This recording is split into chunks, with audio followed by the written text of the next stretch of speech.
आज हम third chapter का लास्ट पार्ट देखेंगे। इसमें डेटा टाइप्स, जावा के जो डेटा टाइप्स है इसके बारे में हम जानकारी लेंगे।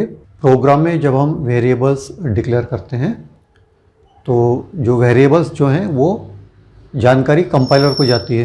तो कंपाइलर क्या करता है कि वो देखता है कि आपने जो वेरिएबल डिक्लेयर किया है उसका टाइप कौन सा है और उस टाइप के अनुसार वो मेमोरी में जगह रिजर्व करता है। तो इसको कहते हैं स्टोरेज असाइनमेंट फेज़। तो मेमोरी में आपके वेरिएबल में जो भी आपको जानकारी स्टोर करनी है उसके लिए आपको जगह रिजर्व करनी पड़ेगी। तो जितनी ज़रूरत होगी उस हिसाब से उतनी मेमोरी वहाँ पे रिज़र्व की जाएगी। तो इस स्टोरेज असाइनमेंट फेज़ के लिए आपको जो डेटा टाइप है आपके वेरिएबल का डिक्लेयर करना पड़ता है। जावा में कितने अलग अलग प्रकार के डेटा टाइप्स हैं ये देखेंगे। डेटा टाइप्स में मेन टाइप्स यहाँ पे हैं प्रिमिटिव और नॉन प्रिमिटिव। प्रिमिटिव में न्यूमरिक और नॉन न्यूमरिक ये दो टाइप्स हैं, और न्यूमरिक में भी हम इंटीजर्स और फ्लोटिंग, इंटीजर नंबर्स और फ्लोटिंग नंबर्स। इंटीजर्स जो हैं वो पूर्णांक हैं और फ्लोटिंग जो है जिसमें हम डेसिमल देके नंबर लिखते हैं तो उसको फ्लोटिंग नंबर्स कहते हैं। तो इंटीजर्स में जो है बाइट, शॉर्ट, इंट और लॉन्ग, ये चार टाइप्स हैं। ये सारे कीवर्ड्स हैं उसके। अगर आपको एक बाइट स्टोर करना हो तो उसके लिए एक बाइट जगह रिजर्व होती है। उसके बाद में शॉर्ट टाइप का अगर नंबर है तो उसके लिए 2 बाइट्स रिजर्व होते हैं। इंट अगर आपने डिक्लेयर किया तो 4 बाइट्स, लॉन्ग के लिए 8 बाइट्स। तो ये जो है सबसे छोटी संख्या, उसके बाद में उससे बड़ी, ऐसे जैसे जितनी बड़ी संख्या होगी उस तरह से इसमें से हम कोई भी डेटा टाइप का सिलेक्शन कर सकते हैं। और फ्लोटिंग में फ्लोट और डबल, फ्लोट के लिए 4 बाइट्स जगह रिजर्व होती है, डबल के लिए 8 बाइट्स। और non numeric primitive data types के लिए कैरेक्टर्स और बुलियन, ये 2 टाइप्स हैं। कैरेक्टर में सिर्फ 1 बिट जगह रिजर्व होती है क्योंकि हमें सिर्फ एक ही कैरेक्टर स्टोर करना होता है, तो ये बाइट नहीं 1 बिट है। बुलियन के लिए 2 बाइट्स है।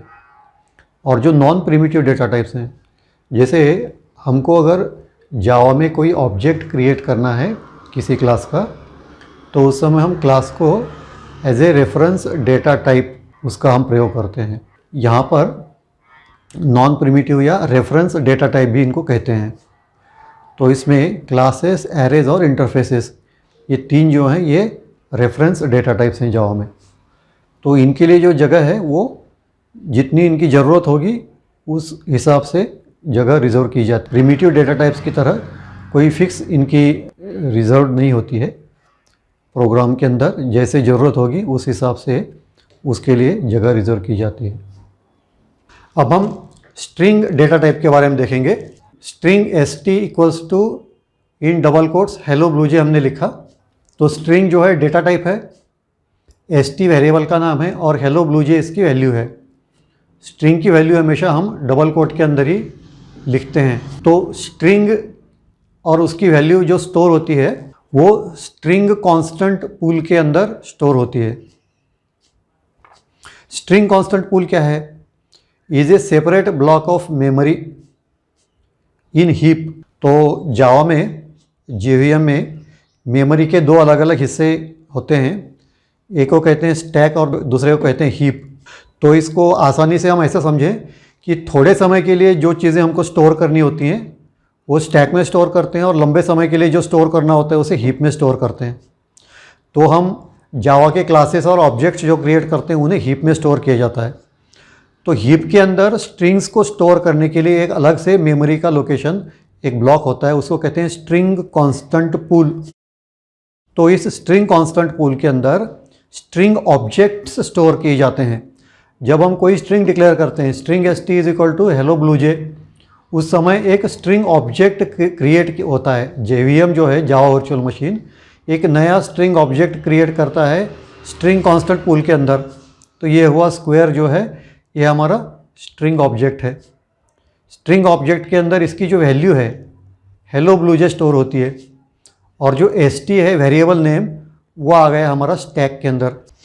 और st को और उसकी वैल्यू को जोड़ने के लिए यहाँ पे एक पॉइंटर भी होता है, ताकि हम पहचान सकें कि इस वेरिएबल की वैल्यू ये है, इसलिए एक पॉइंटर भी यहाँ पे बन जाता है। तो इस तरह से जब भी हम स्ट्रिंग क्रिएट करते हैं तो उसकी जो स्टोरेज है जावा के अंदर इस तरह से की जाती है। अब हम टाइप कन्वर्जन देखें। जैसे जब हम वेरिएबल्स डिक्लेयर करते हैं तो समझो उसके अंदर अलग अलग टाइप के वेरिएबल्स हो, एक वेरिएबल इंटीजर है या एक वेरिएबल लॉन्ग है, तो उस समय क्या होगा। एक उदाहरण लेते हैं, इंट ए लॉन्ग बी और लॉन्ग सी। तो यहाँ पे हमको a प्लस बी करना है, तो एक वेरिएबल इंटीजर है, एक वेरिएबल लॉन्ग है। तो अगर हम दोनों का एडिशन करें तो उसका जो रिज़ल्ट होगा वो हम किस में स्टोर करेंगे। इम्प्लिसिट टाइप कन्वर्जन क्या है, वो लॉन्ग में स्टोर होगा। अगर एक छोटा वेरिएबल है, एक बड़ा वेरिएबल है, उसकी वैल्यू अगर हमको स्टोर करनी है तो हमको एक बड़े वेरिएबल में स्टोर करना होगा। तो ये इसको कहते हैं इम्प्लिसिट टाइप कन्वर्जन। तो यहाँ पे अगर एक इंटीजर और एक लॉन्ग का एडिशन करेंगे तो उसको हम लॉन्ग वेरिएबल में स्टोर करेंगे। तो ये हुआ इम्प्लिसिट टाइप कन्वर्जन। अब एक्सप्लिसिट टाइप कन्वर्जन क्या होता है। जैसे हमको फ्लोट से इंटीजर में कन्वर्ट करना है। जैसे हमने डिक्लेरेशन के समय ए और बी को इंटीजर डिक्लेयर किया, लेकिन आगे हमको उसको इंटीजर से फ्लोट में चेंज करना है, तो ये हम कर सकते हैं एक्सप्लिसिटली, यानी बता सकते हैं कि भाई हमको इंटीजर से फ्लोट में कन्वर्ट करना है। तो करेंगे कैसे।